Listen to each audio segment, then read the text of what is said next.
every once in a while, something would fall from the building. It would hit like a bullet on the ground. And then all of a sudden I saw his hand. And there it was. And I said, wow, what's this?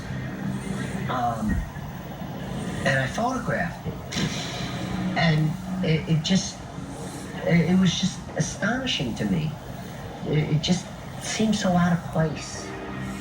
For me, the photo was very important because you shouldn't minimize the horror of the day.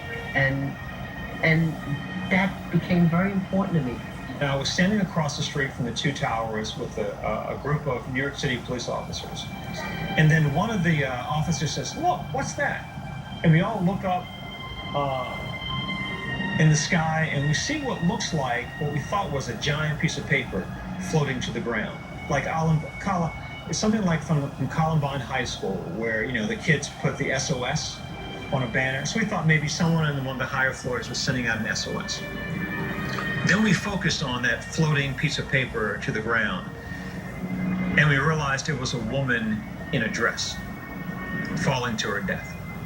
In that moment, I realized that, oh my God, there are people in that building. Likely lots of people still in that building. On the ground, witnesses could not believe their eyes.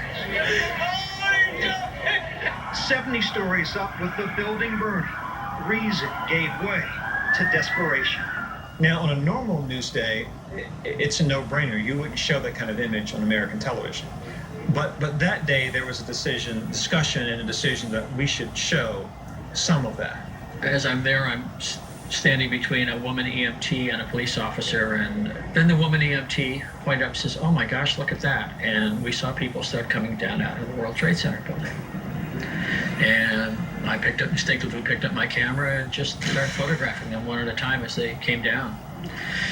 I must have photographed, I don't know, 12, maybe more of them, people as they were falling. And they would fall to a certain point, and from my vantage point, I couldn't see them anymore, but I could hear them. You can't turn away from these things, because if we did, then we wouldn't see history in photos.